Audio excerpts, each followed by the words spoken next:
Welcome to the On-Premise IT Podcast, the only podcast that dares to be both on topic and on location. My name is Tom Hollingsworth, and I'm a part of Gestalt IT, and each episode we bring you the perspectives and opinions of a group of IT luminaries, experts in their field.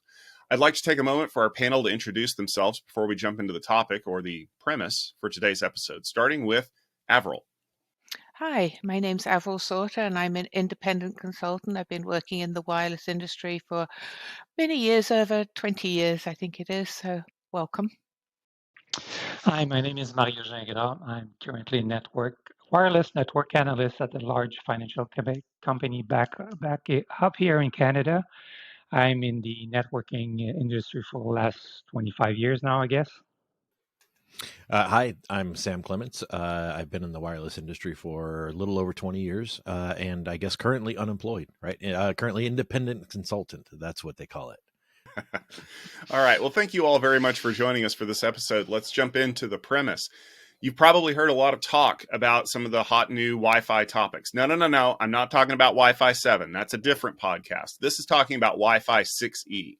Well, what is 6E? Well, it's that 6 gigahertz spectrum. It's going to require new radios. It's going to require new hardware. It's coming. We keep getting told that it's going to be here any day now. However, we worry about all of the technology that went into making it, all of the compromises that had to happen in order to get this pushed out the door ahead of Wi-Fi 7 so that people weren't just going to be waiting for the next revision because, I don't really care one way or the other. So the premise of this episode is that we gave up too much to get Wi-Fi 6E. Now, this topic actually comes to us courtesy of one of our friends, Jake Snyder. He was talking about this a little bit. And one of the things he talked about was the fact that it seems like part of the process was a little bit rushed. Like it felt like that they were kind of compromising some of the research on things like, does it overlap with existing infrastructure that could possibly get in the way? Did we make too many of the things in the standard optional? We're kind of wondering out loud here, how does something like this happen? Do we have to give up on these standards so that we can get buy-in, or should we just say this is the way things have to be, and if you don't like it, get on board? I mean, I'll get that kicked off for sure. I think I think as with a lot of things, it starts with it starts with an idea, but then ends in compromise, right? And I think that's ultimately probably where he's headed there, which is there is a lot that we do give up in 6 gigahertz. There's just a lot of concessions that we have to make in order to just even have the privilege of being able to function in there, and there is a lot that we gave up. But I like to think that we gave it up conscientiously. Like there's a lot of different ways we could have done incumbent mitigation, which we do that in 5 gigahertz today through DFS. And I think the point is that we gave DFS a crack as an example, right? And I don't think everybody likes the way it works today. And so why can't we do something a little bit better? And is there a way that we can all agree that, well, yeah, maybe it takes a little bit of time to get there. I think the functional product, especially around regulatory management, especially around incumbents, is going to be far better off than what we have in 5 gigahertz today. At least in that one particular regard, right? And that tends to be the piece I think that's holding up a lot of folks here. Yeah, I would agree with Sam on those points. I think the thing is that the industry has been growing so very, very quickly in terms of demand for Wi-Fi, demand for data. And if we didn't open up the band when we did, we were running out of spectrum. We weren't able to perhaps go forward as quickly as we wanted to and to satisfy that market demand. So I think it was really important to open up the 6 gigahertz as quickly as possible. And I also think that down the road, new technologies will come out, improved antenna technologies, etc., which will start to perhaps address some of the concerns as well. So I think opening it up early was the right thing to do. And then looking for newer technologies going forward and meeting the demand and letting the industry grow becomes the dominant factors.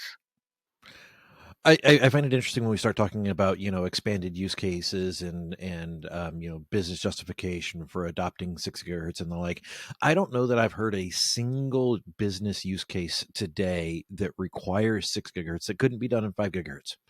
And so while I agree that it's awesome to have the spectrum open, I agree it's awesome to have all this great, wonderful room to play in. I don't know if there's a single application today that couldn't be done in 5 gigahertz. Yeah, you might have to take some planning, but really, isn't that all they've done in 6 gigahertz is a bunch of pre-planning for us, especially around things like channel width and the like. They've just taken something that we've cobbled together for a decade, trying to muddy our way through spectrum management in 5 gigahertz, especially around channel widths and DFS and the like, and they just put a plan on it. And so, yeah, I can see that it is awesome, but I've never heard of a single thing that we can't do in 5 gigahertz today.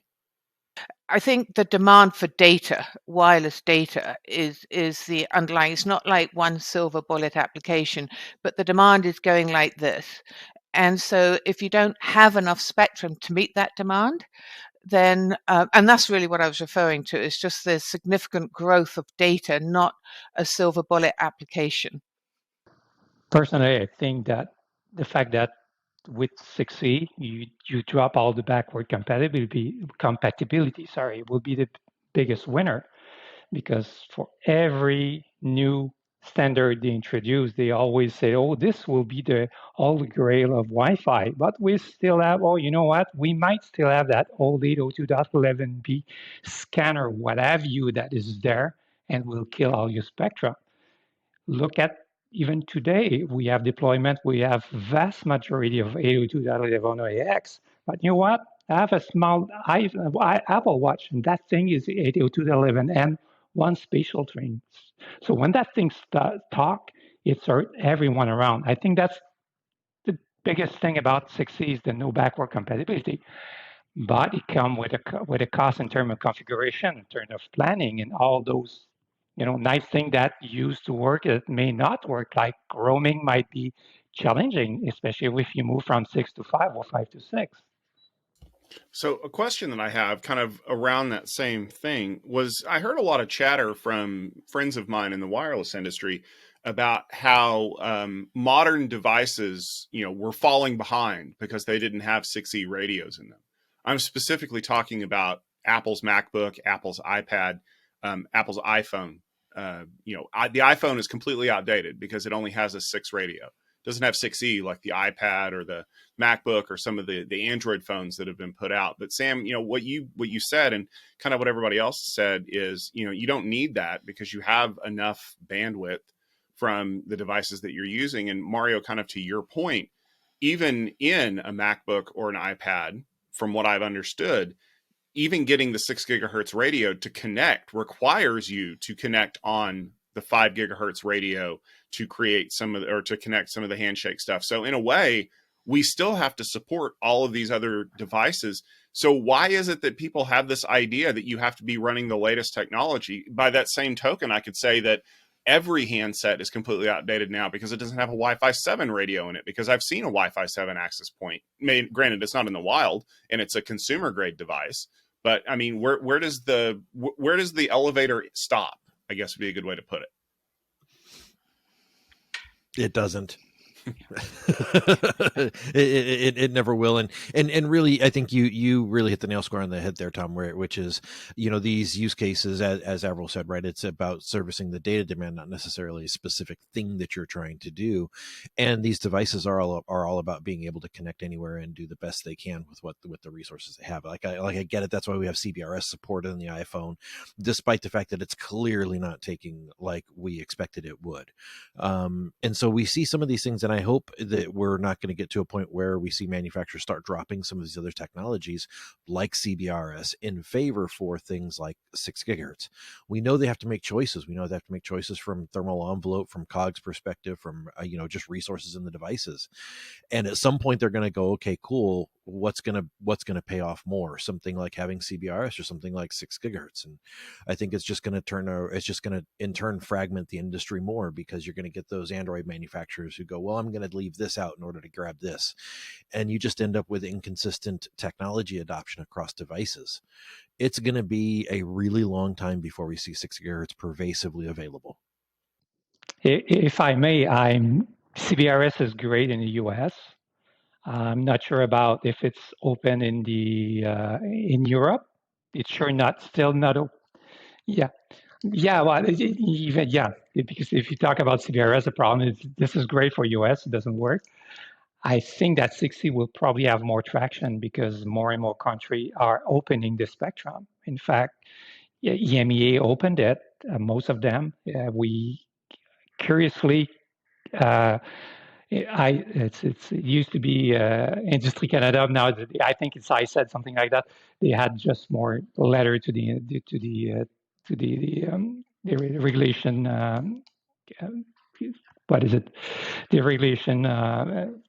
It's not company organization. Sorry, that they went quickly and they opened it. They opened it the whole spectrum, which is great for us.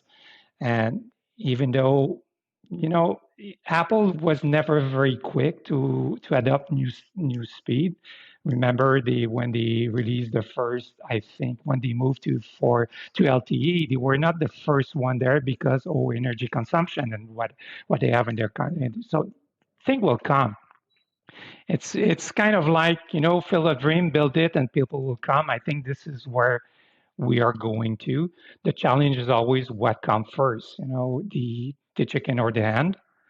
And at my previous employer, I was always afraid of saying, you know what, I'll have that, very important person that will buy the latest and greatest Android or what have you device that will support 6E and will come to me and say, hey, you know what? Why am I not getting that great speed? Because, hey, you know what? Your infrastructure is not up to date. So it's a give and take.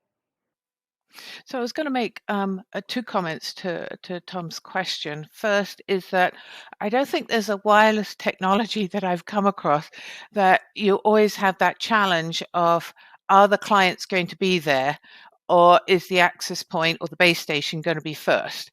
And sometimes even the Wi-Fi, be it cellular, be it any wireless technology, sometimes we see the base stations going first and the clients lagging, and sometimes we see the clients driving it and the base station access points lagging. But we've always had that wrestle. So I think we might have it today, but it will go. Just like, if history is going to tell us anything, that struggle will go. We will see both eventually. The other point I was going to make was, you can never have enough spectrum, right? It's just what it is. There's always going to be demand for spectrum. There's always going to be technology that will be evolved into that spectrum. So it will happen. I think Sam's point is really interesting, because when we look at the 6 gigahertz, because of the regulations, the radio is quite different. And so it does take a time to actually build that and invest that.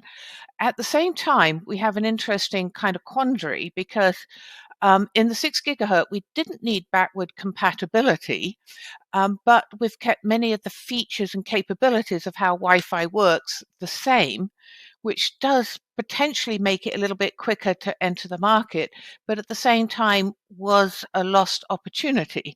And we could have done things very differently in the Wi-Fi standards, but there would have been a delay to the market. And I don't know quite which way is best, but I do think that there was a lost opportunity in the Wi-Fi space not to have been, look, do we want to do things fundamentally different? In terms of things like scheduling functions and some of those things.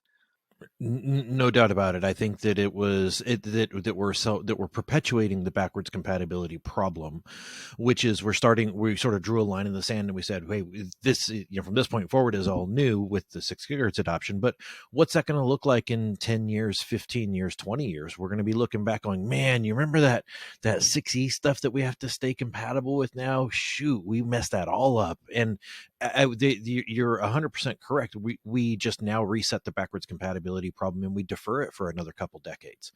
That's awesome, but what about my kids?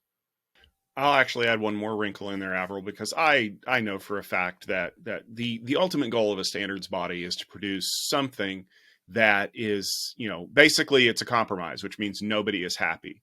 The only time that standards bodies are able to vehemently agree on something is when there is a bad guy in the room that they can all unite against.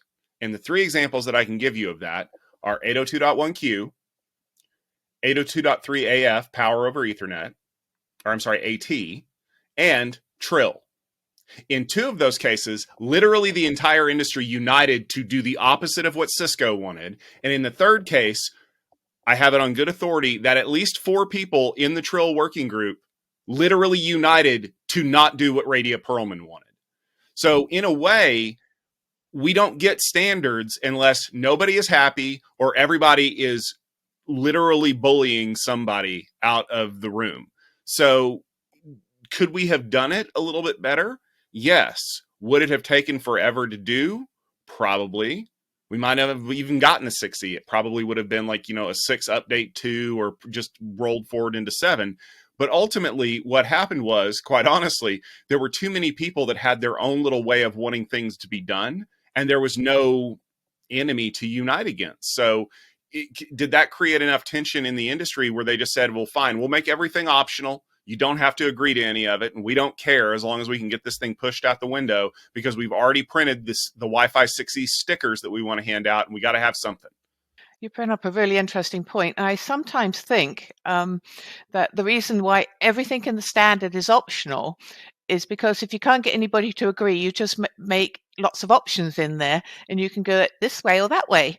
And I'm not saying it's happening now, but years ago when I actually wasn't independent and actually worked for a company, a couple of us as big companies would actually get together behind the scenes and agree what we were actually going to implement, and we would narrow down those options considerably, and then we force it into the market. That was the days when big players dominated a little bit more than they do today. And I don't know, and I don't have any insights whether it's happening today.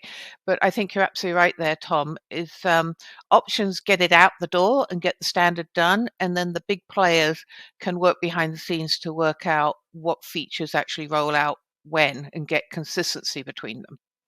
So along those same lines, we're not talking about standards bodies right now. We're talking about regulatory bodies, because the last time I checked, I can hang a Wi-Fi 6E access point in my house as long as it has integrated Omni antennas and the power levels are dialed back.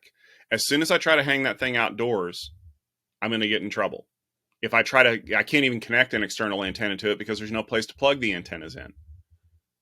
We're dealing not only with a standards body that finally has agreed to disagree on everything, but we're dealing with a regulatory body who is taking their time, as government agencies do, to make sure that there are no problems.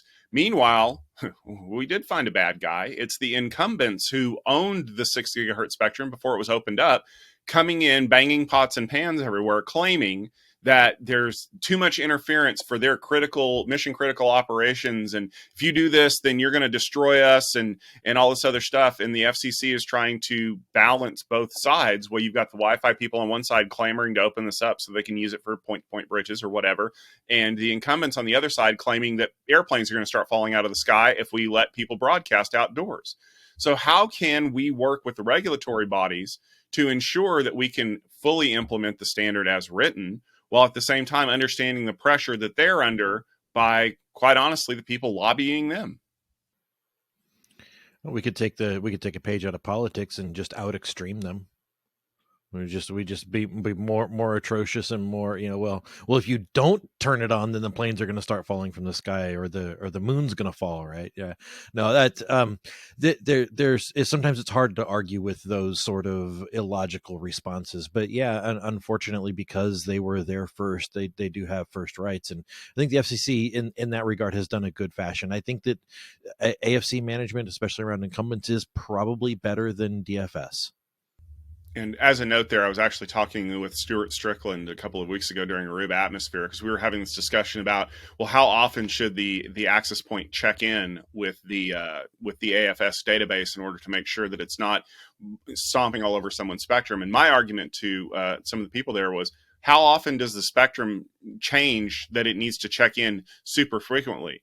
And Stuart was like, yeah, we managed to talk them down from a day, because we thought maybe once every week or month would be sufficient, and they wanted it either every hour or constantly connected just in case. And there's no way that we would be able to do that. And I'm like, it's kind of funny when we look at something going a day is reasonable and other people are like, it has to be connected at all times or there's no way we'll use it, when we know for a fact some of those radio frequencies haven't changed for years.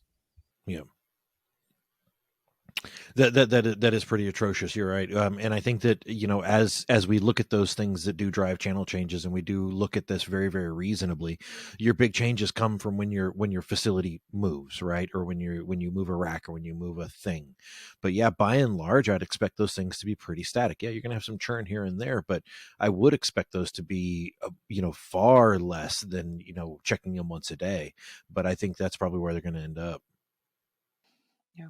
I also think, the FCC has dealt with these issues in other spectrum for years. I mean, it's not that long ago. Well, actually, it probably is a while ago when they were looking at the pulse spectrum, right? And the ultra wideband, and all the cellular guys were getting upset and saying, oh my God, it's going to destroy our cellular networks and 911 calls are not going to be able to be made. And, so I think we have to have trust in the process. Let them argue it out, let the tests be done, and look at technologies that can avoid these techniques. But we've been here so many times in the past years that this is just a process we have to follow. And yeah, there's going to be a lot of noise and a lot of discussions, but I'm very confident we're going to get there in the end. And the 6 gigahertz band will be usable inside and outside. The one thing we do get, as you said, we've been here before. I think the one thing that makes this different is the fact that once we start doing AFC check-ins, we'll be able to go back and look at that data. Think about it, where you're running an AFC service for a year, 2 years, 5 years, 10 years. What are you going to be able to do to go back and look at that data from an analytics perspective and go, okay, cool, we had all these check-ins at one day, and we had these services checked in for years and years and years and years, and they got a whopping 2 changes. There will be an opportunity at some point in the future to go back and revisit these things now that we have a systems in place to go watch and log these changes. Hopefully, at least that's what the goal is, right? Let's go back and look at these from an analytics perspective after the fact and get it cleaned up so that we can move to a week or a month, right? That should be far more reasonable. So one other thought that I had, kind of talking about Avril's suggestion that we've been here before and we trust in the process, and the technology will win out, but we're not just fighting technology. We're dealing with marketing.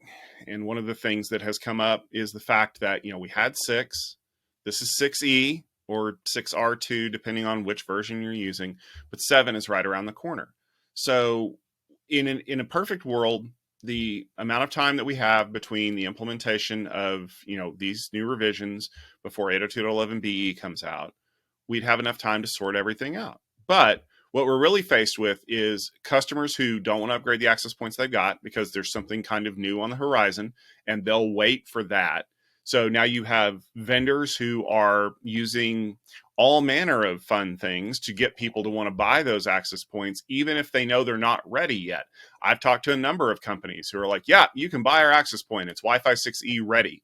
Like, what does ready mean? They're like, as soon as we're allowed to turn the things on, it'll be ready to go, but we don't know when that is. And all I'm thinking of is the draft in APs that, we had to go rip radios out of them, or the clamshells that we had to tear apart and put new parts in because, well, it turns out that the thing we sold you wasn't really the thing that actually was going to get ratified. So that means none of your new laptops are going to work with the old access point, and we're going to have to figure out how to get you to pay a fee to upgrade those or something like that. And again, it goes back to what Avril said. We've been here before. And how do we prevent that from happening? How can we hold off the marketing people and the sales people long enough to let the technology sort itself out? Well, what did they do on IPv6? Because that's been a smashing success, right? Hey, whoa.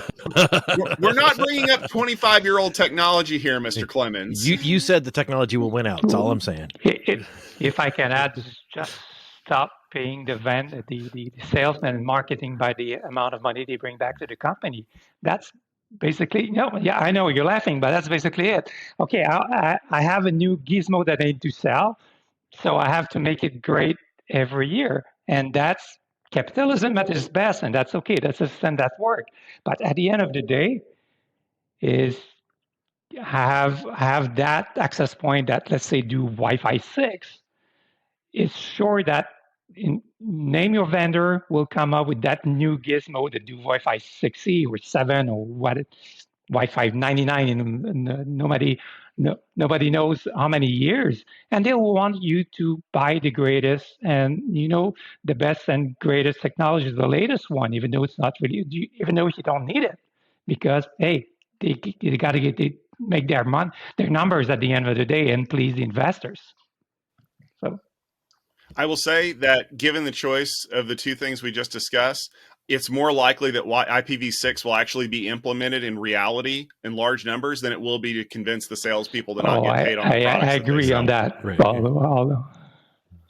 was going to say what they should have done is made IPv6 mandatory for 6 gigahertz or Wi-Fi 6E. That would have made you happy. Well, I mean, but that's part of what it comes back to is, and we've dealt with this over the years in a number of industries, whether it's IPv6 or Wi-Fi 5 or anything, we've eventually had to resort to these kinds of, for lack of a better term, mind games or things like that. I mean, one of the reasons why IPv6 adoption has actually risen as much as it has in the last 3 or 4 years is because the U.S. federal government is mandating that you must be IPv6 compliant in order to sell systems to the federal government. Suddenly now everybody's enabling everything to run on IPv6. So do we find ourselves in a situation where we basically have to say we have to make these things mandatory? Like Netflix will only stream 4K video to your phone if it has a 6E radio in it. I actually made that recommendation for IPv6 and Netflix didn't take me up on it. So make that case and see if Netflix is ready to go with that. It's not without precedence. We've done it before. I mean, moving from TKIP to AES with data to 11N or excuse me, off of WEP, right? Punishing people, taking punitive measures so that people get off of old technology. That's not unheard of. So, Yeah, I think we're still struggling to get off B because of some deployments, hospitals, things like that. I think there's some basic stuff we can mandate before we start mandating perhaps some of the higher end stuff. But yeah, that's an interesting point. I think Wi-Fi has always been really great at putting it out there and then allowing the innovation. And I feel like if we, I'd like to see the 6 gigahertz go through a period of innovation before we start mandating things in it. Personally, from a personal viewpoint, I think there's a lot of potential there. And I also think the States has kind of led the world a little bit and has forced the issues in the 6 gigahertz. And I think that was very advantageous now. I think it pushes the ITUR to really start addressing some of these issues because they're always behind, but hopefully they can catch up a little bit faster, right? So it puts it on the global agenda. And I think that's incredibly valuable. All right. Well, as you've heard, there's a lot of things that go into building technology. It's not just making the technology itself work, whether it's 4K QAM or BSS coloring or any one of the other things that people are trying to work on and make the technology better. There's regulatory concerns. There are standards bodies that you need to appease. There's even marketing and sales people that you have to deal with. But ultimately, at the end of the day, you deliver the standard that can be adopted. You deliver the technology that can be implemented. And if we waited for the perfect solution to come along every time, we would still be banging rocks together next to a giant monolith instead of driving autonomous vehicles while we surf the web on our pocket supercomputers. Everything needs to be iterated. Everything needs to be adjusted. And the next version may be the perfect one for what you need. That'll just about do it for this episode of the On-Premise IT podcast. Thank you very much for tuning in. You can always find the latest episode on our website at gestaltit.com/podcast. You can also subscribe in your favorite podcatcher. Just look for the On-Premise IT podcast. And yes, we are using premise correctly in that case. We should be back again in another couple of weeks with another great episode. And in the meantime, please make sure you check out all of the coverage from Mobility Field Day, where all 3 of our guests will be delegates, along with some other great influencers and experts in the community. Head to techfieldday.com and look for Mobility Field Day 9 for more details. We'll see you soon.